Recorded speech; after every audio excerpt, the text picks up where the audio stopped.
देवी प्रपन्नारति हरे प्रसीद प्रसीद मातर जगतोऽखिलस्य प्रसीद विशेषरि पायि विषम् त्वमेश्वरी देवी चराचरस्य।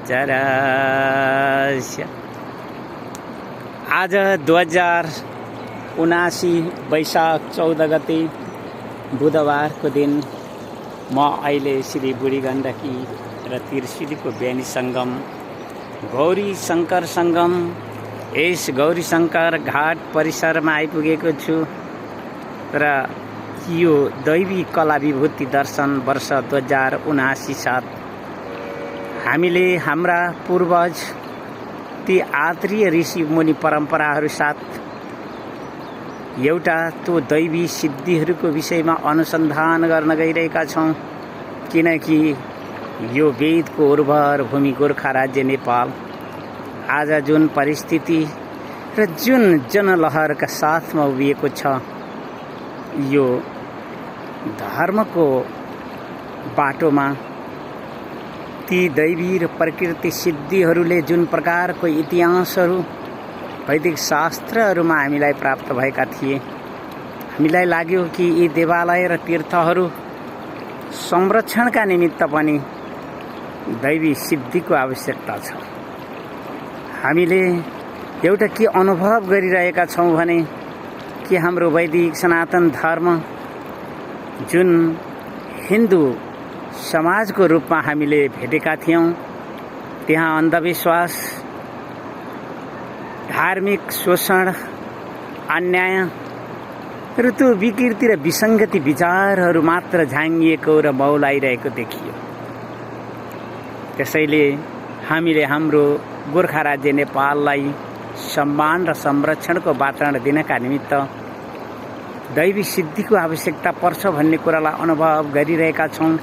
किनकि पूर्व हाम्रा आचार्य शङ्कराचार्य परम्पराहरूमा पनि मैले यिनै कुराहरूलाई नै बुझेको थिएँ। वैदिक शास्त्रमा पनि मैले दैवी सिद्धि हुनेहरूले नै जब धर्मको ह्रास र अधर्मको उत्थान समय आउँथ्यो, त्यति बेला ती सिद्ध जुन दैवी सिद्ध प्राप्ति गर्नेहरू थिए, उनीहरूद्वारा वैदिक सनातन धर्म पुनस्थापन र संरक्षणको वातावरण बनाइएको हामीले इतिहास देखिरहेका छौँ। आजको आवश्यकता हामीले वैदिक शास्त्रहरूलाई बाजा गाजा तामझामका साथ धार्मिक व्यापारको बाटोमा उभ्याउनाले आज हाम्रो राष्ट्रको राष्ट्रिय गौरव नै कहाँ पुगिरहेको छ। कसरी दुधमा परेको माखु समान मिल्किँदा हामीले सही रहनु परेको छ। यी सब विचार र विषयहरू अनुभव गरिरहेका छौँ। एकातर्फ देवालय र तीर्थहरू जुन अग्नि साक्षी राखेर सङ्कल्प, अर्कोतर्फ दैवी सिद्धि अनुसन्धान नगरेसम्म हामीले हाम्रो हिन्दू समाजलाई शोधन गर्न नसक्ने अनुभव गरिरहेका छौँ। तिनै अनुभवहरूका साथमा अहिले म श्री बुढी गण्डकी र त्रिशुलीको यस बेनी सङ्गममा बसिरहेको छु र विचार गरिरहेको छु कि हामीले हाम्रो हिन्दू समाजलाई कसरी शोधन गर्ने, हामीले हाम्रो वैदिक सनातन धर्मलाई कसरी विज्ञान सम्मत देख्ने र हामी विश्व मानव जातिका अगाडि कसरी वैदिक शास्त्रहरू र ती ऋषि आचार्यहरू सिद्ध थिए भनेर सिद्ध गरेर देखाउने। हामीले जनसमाजलाई बटुल्दैमा हाम्रो राष्ट्रको राष्ट्रिय गौरव हिन्दू राष्ट्र पनि रहेन, हिन्दू राज्य नै मिल्काइयो। अनि अब त्यति मात्र मिल्काइएको होइन। हामी देख्दैछौँ हिन्दू समाज कति विकृत र विसङ्गति वातावरणतिर गइरहेको छ। मैले कहिले पनि हाम्रा विश्व बजारका ती अतिथि धर्महरूको जुन धार्मिक ठेकदारी प्रवृत्तिहरू छन् तिनका विषयमा मैले कहिल्यै पनि बोल्नु आवश्यक सम्झँदिनँ, किनकि हामीहरू त वेदको उर्वर भूमि गोर्खा राज्य नेपाल, जहाँ वैदिक सनातन यहाँ अत्यन्त सुन्दर फलहरू दिइरहेको थियो। एकाएक हिन्दूहरू नै जुन परिस्थितिमा अहिले हामी देखिरहेका छौँ त्यसबाट उनीहरू पैसा नै सबै थोक हो, धर्म र न्याय केही पनि होइन भन्ने सम्झिरहेका छन्। त्यसैले त मैले मेरा आवाजहरूमा जबसम्म हिन्दू शोधन हुँदैनन् त्यति बेलासम्म यो राज्यलाई निकै नै कष्ट पर्ने अनुभव गरिरहेको छु। हामीले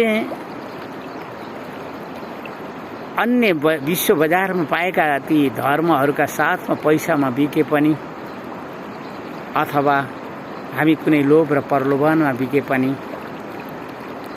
हाम्रो माटोले वैदिक सनातन धर्म नै खोज्ने हुनाले ती विदेशीका धनहरूले जुन मानिसहरू धार्मिक धर्म परिवर्तनको लहरमा झुक्किरहेका छन्, हामी दैवी सिद्धिका साथमा उभियौँ भने हामीले ती सूर्याग्नि नामका देवताका साथमा जुन वैदिक सनातन र वैदिक शास्त्रका मूल्य र मान्यता साथ उभियौँ भने हामीलाई के लाग्छ भने यो हाम्रो हिन्दू समाज शोधन पनि हुनेछ र हाम्रो यो गोर्खा राज्य नेपाल वैदिक सनातन धर्मको एउटा उर्वर भूमि हो, विश्व मानव जातिले पनि परिचय पाउनेछ। हामीले धान खेती पनि देखेका छौँ, गहुँ खेती पनि देखेका छौँ, मकै खेती पनि देखेका छौँ, अनि ती कोदो आदि पनि देखेका छौँ। ती सबैको भूमि तयारी भिन्न भिन्न प्रकारको हुने गर्दछ। तपाईँ धान अन्न बाली लगाउन जाँदै हुनुहुन्छ भने तपाईले खनजोत गरेर हिलाउनै पर्ने हुन्छ। ती झार पात र ती देशका ढास्कीहरू सबैलाई मेटाउनै पर्ने हुन्छ अनि बल्ल तपाईले धान खेती गरेर त्यसको फल पाउनुहुन्छ। त्यति मात्रले पुग्दैन, त्यहाँ मलको पनि आवश्यकता हुन्छ र जलको पनि आवश्यकता हुन्छ। हामी जुन प्रकारले वैदिक सनातन धर्मको विषयमा वैदिक शास्त्रहरू साथ अनुभव गरिरहेका छौँ त्यसबाट हामीलाई के थाहा हुँदैछ भने कि हामीले प्रकृति दैवी शक्तिहरूको विषयमा अनुसन्धान गर्नुपर्छ। हामीले ती दैवी प्रकृति सिद्धि शक्तिहरू प्राप्त गर्न सक्नुपर्छ र त प्राप्त गरिएका ती शक्ति र सिद्धिहरूलाई सदुपयोग गरेर यो राष्ट्रको हितमा सदुपयोग पनि गर्नुपर्ने हुन्छ। हामीले धान खेती गर्दा कठै भनेर ती झार ती फोहोरहरू सबैलाई नष्ट पारेनौँ भने हाम्रो धान खेती सफल हुँदैन। वैदिक सनातन धर्ममा एउटा मूल्य र मान्यता छ। त्यो मूल्य र मान्यता भनेको सत्यलाई समाउनु हो। त्यो मूल्य र मान्यता भनेको वीर र कविहरूका साथमा यो राष्ट्रको हितका निमित्त वैदिक सनातन धर्मको हितका निमित्त उभिनु हो। मैले त यही बुझिरहेको छु। तपाईँ के बुझ्नुहुन्छ त्यो तपाईँको प्रकृतिसँग सम्बन्ध राख्छ। मैले त मेरो आफ्नो एक्लो मागन्ते जीवन हुनाले मलाई मेरी आमाका उपदेश र शिक्षाहरूको आवश्यकता थियो र उनका आशीर्वाद र वरद हातहरूको आवश्यकता थियो। त्यसैले म यी श्री बुढी गण्डकी र त्रिशुलीको यस बेनी सङ्गम गौरी शङ्कर सङ्गमको यस गौरी शङ्कर घाटमा अहिले यी शान्त जलहरूसँग रमाइरहेको छु, समय बिताइरहेको छु र मैले मेरा मनका भाव र भावनाहरूलाई यसरी आवाज साथ भनिरहेको छु, किनकि मेरो जीवनको अन्तिम सत्यता मृत्यु हो र त्यो मृत्यु मैले सुधार्न सक्छु। मैले ईश्वरलाई विश्वास गर्न सक्छु, मैले आफूलाई विश्वास गर्न सक्छु, मैले आफूलाई विश्वास गर्न सक्छु।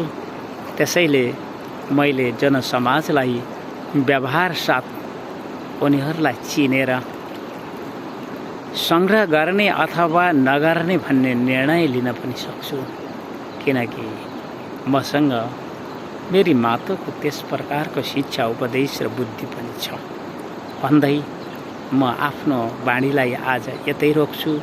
देवी प्रपन्नार्तिहरे प्रसीद मातर जगतोऽखिलस्य प्रसीद विशेषरी पाई विषम तमीश्वरी देवी चराचरस्य। हस्त धन्यवाद।